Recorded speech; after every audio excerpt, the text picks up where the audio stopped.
Bajajin funyo na arkifamu ጀመረ guys.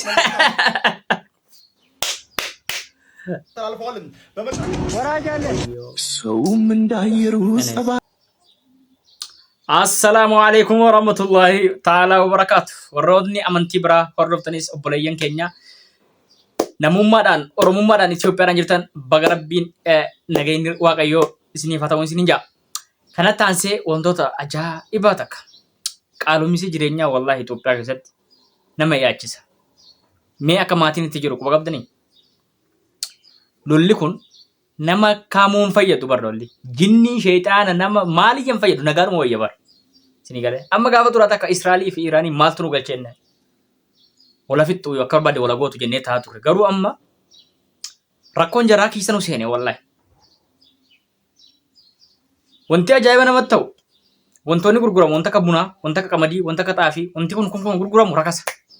Maaliif ala ba'an jiru waan ta'eef. Wantoonni bitamu wanta akka paatroolaa, wanta akka gaazii, wanta akka biinzeelaa kunneen kun immoo ibidda samii dhisee. Ijoolleen keenya biyya arabaa jirtan hedduu rakkatan. Maatiin jira rakkachuun tokkoffaa rakkina. Maatiin keenya rakkachuun nuti rakkina guddaa. Kan lammataa nuti rakkataa jira. Haalli qilleensaa gaarii miti. Lola baay'ataa. Sharafni gabbu'eera. Yaa Rabbi nagaa buusi. Mee adeeroo keenya kana dhaggeeffadhaa maal jedha? Alaan nuti qollobuu takka saanduqii birrii baanaan nuti tokkosuu takka. Garaa naadhaa furreedhaa. Nama keenya rakkinninii fi gabrummaan waan hin goone hin qabu bara. Eessas baatee naa jirta. Haadheeraa amma mukaa ga'u.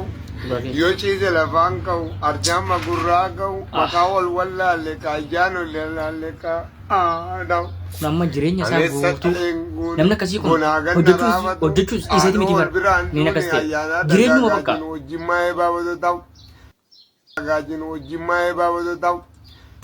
Garii malee nas maareetti lixeena maare ansin beeku daakkootti lafa shaayiif daabbootti daafuraan buqqee baqasaa humna godhatteessanii kanaafuu saafuxxeen baqadatamu.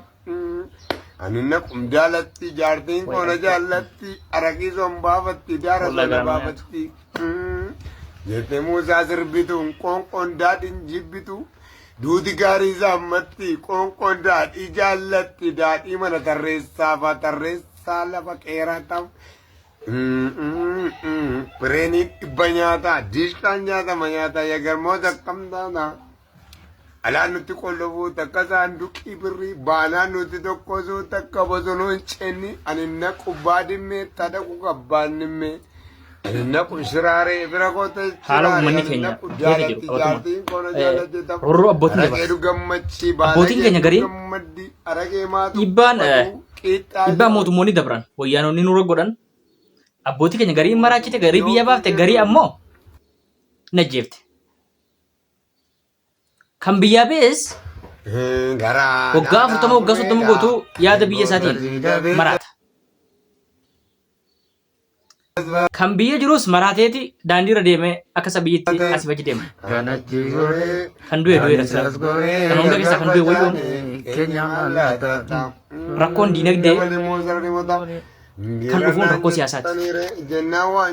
Miidhama siyaasaa hamaa kanatu rakkoo diinagdee dhalee uummanni keenya yeroo bilisoomu kanatti illee Maraana buusanii jirbiina baachisanii du'a keenya dhoosanii turmiina nyaachisanii mootaane lafa keessa gabbanne durba olfoofte taane itti jabaachuu dadhabne garoo biyya buna kan qola dhugu jira mandii biyya aannani kan duwwaa nyaatu jira tammayyoo ta'u.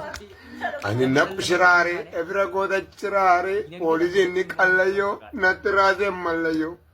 Poolisiin akka diimaa ana ilaale akka diinaa poolisiin ni tigiree natti raasee tigiree.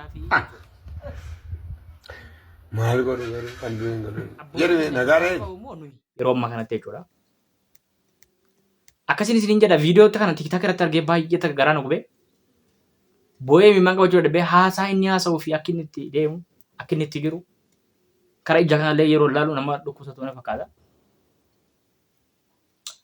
Akkasiin isiniin jedha kabajamtoota jaallatamtoota keenya nagaan biyya keenyattis haa bu'u. Addunyaanis nagaa argattu waan qabannee dhumne hadhaa kanuma nagaan nuuf bula nagaan nu oolaa bakka jirtanutti nuuf jiraadhaa isiniin jedha galatooma.